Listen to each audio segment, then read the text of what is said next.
Cabin मध्ये एक PI आले होते, पोलीस इन्स्पेक्टर. त्यांचा हुद्दा काय असतो हे तुम्हाला माहिती आहे.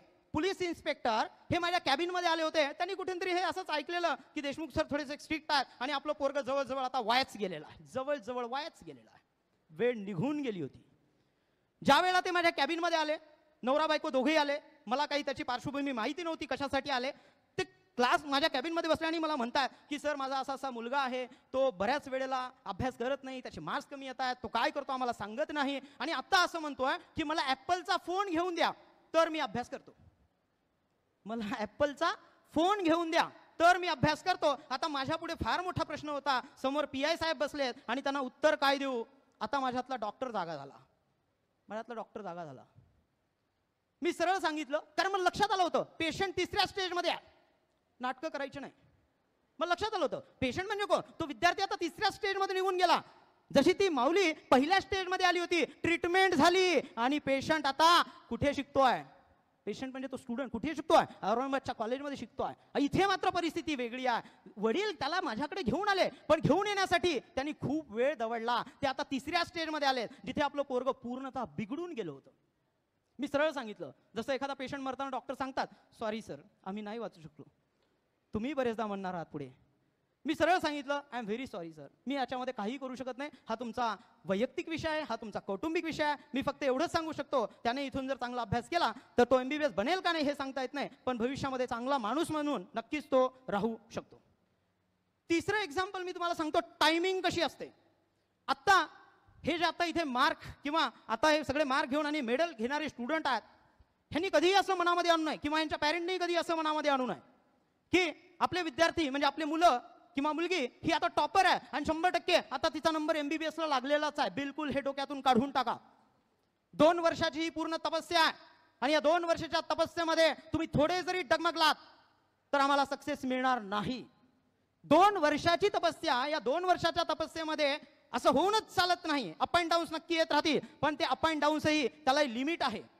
आता खूप चांगले मार्क मिळतात आणि भविष्यामध्ये जेव्हा 11वीचा पूर्ण सिलेबस होऊन जातो, 12वीचा सिलेबस होऊन जातो, त्यावेळेला फिजिक्स केमिस्ट्री आणि बायोलॉजी, आपको फिजिक्स भी करना है, आपको केमिस्ट्री भी करना है और आपको बायो भी करना है. तीनों भी सब्जेक्ट आपको करने हैं, लेकिन इन तीनों भी सब्जेक्ट का बैलेंस जब आप बनाने का प्रयास करते हो ना तो बहुत बार गलतियां भी हो सकती है. और आगे आगे जैसे आप 12th को जाओगे, जेव्हा आपलेच मुलं ज्या वेळेला 12वी जवळजवळ संपत येतं त्याचं आणि नीटचं प्रिपरेशन त्यावेळेला ते म्हणजे नीट जवळजवळ तोंडावर आली असते, त्यावेळेला मात्र बऱ्याच वेळेला आम्हाला मार्क कमी येतात आणि मार्क कमी आले की आईवडिलांचं ओरडणं चालू होतं, तुला कसे मार्क कमी येतात, तुझ्यासाठी आम्ही काय कमी केलं, लोकांचे पैसे उसने काढले, तुला नांदेडला ठेवलं, ह्या सगळ्या गोष्टी येतात. पण एवढ्याने होत नाही. तुम्ही फक्त लेकरांना नांदेडला आणून सोडलं म्हणजे आपली जिम्मेदारी संपत नाही. तुम्ही सगळेजण माझ्यापेक्षा मी ज्या म्हणजे तुम्हाला पेरेंटना मी बोलतो आहे, आप लोगों से मैं बात कर रहा हूं और आप सभी लोग उम्र के लिहाज से मुझसे बड़े हैं. इसके बावजूद मैं आपको पेरेंटिंग की सलाह दे रहा हूं क्योंकि इस फील्ड में मेरा एक्सपीरियंस ज्यादा है. कार्तिक नुने करके एक बच्चा था, फ्रेश में उसका सिलेक्शन नहीं हुआ था और रिपीट कर रहा था. कार्तिक नुने का नाम स्पेशली मैं इसलिए ले रहा हूं क्योंकि सच में उस मां ने एक स्टेप जो ली थी, उस एक स्टेप से उसका लाइफ बदल गया. जब एक नीट की एग्जाम आती है नजदीक, तब IIB के राउंड्स होते हैं, 360 मार्क के रोज एक राउंड होता रहता है. कार्तिक नुने को शुरुआती राउंड में बहुत अच्छे मार्क आते गए, 360 आउट ऑफ 330 340 तक मार्क आते गए. लेकिन जैसे जैसे एग्जाम नजदीक आ रही थी वैसे वैसे उसका स्कोर कम हो रहा था और जैसे जैसे उसका स्कोर कम हो रहा था वैसे वैसे निगेटिविटी आ रही थी, मेरा सिलेक्शन होगा या नहीं होगा, क्योंकि मैं ऑलरेडी रिपीट कर रहा हूं. और ये चिंता जो है उसको खाई जा रही थी, जिसके कारण उसका स्कोर कंटिन्यूअसली डाउन हो रहा था.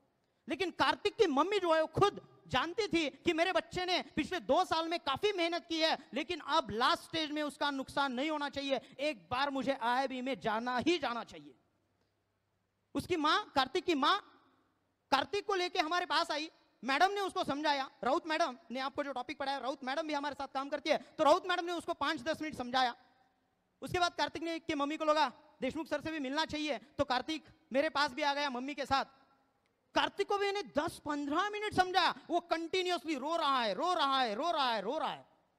और जब बच्चा रो रहा है, सुनने की मनस्थिति ही नहीं है उसकी, तो मैंने जोर से उसके ऊपर गुस्सा किया.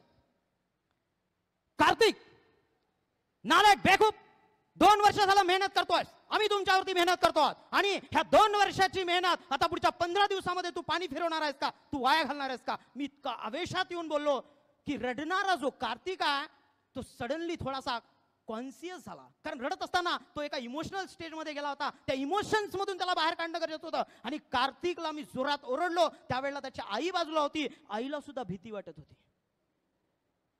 पण माऊली बिलकुल मला एका शब्दाने काही बोलली नाही. एक तो मिनिट, ज्या मिनिटाला मी ओरडलो कार्तिकवरती आणि तो सडनली कॉन्शियस झाला, त्याच्या पाठीवरती हात ठेवला. बाळा मला विश्वास आहे, मॅडमला विश्वास आहे, टीम IIB ला तुझ्यावरती विश्वास आहे आणि तू हा काय विचार करतोयस की तुझं सिलेक्शन होणार नाही. उद्यापासून तू मला क्लासमध्ये दिसला पाहिजे, रेग्युलर एक्झाम्स दिली पाहिजे आणि माझ्या कॅबिनच्या बाहेर पडत असताना तुम्हाला प्रॉमिस केलं पाहिजे 650 बिलो माझा स्कोर येणारच नाही.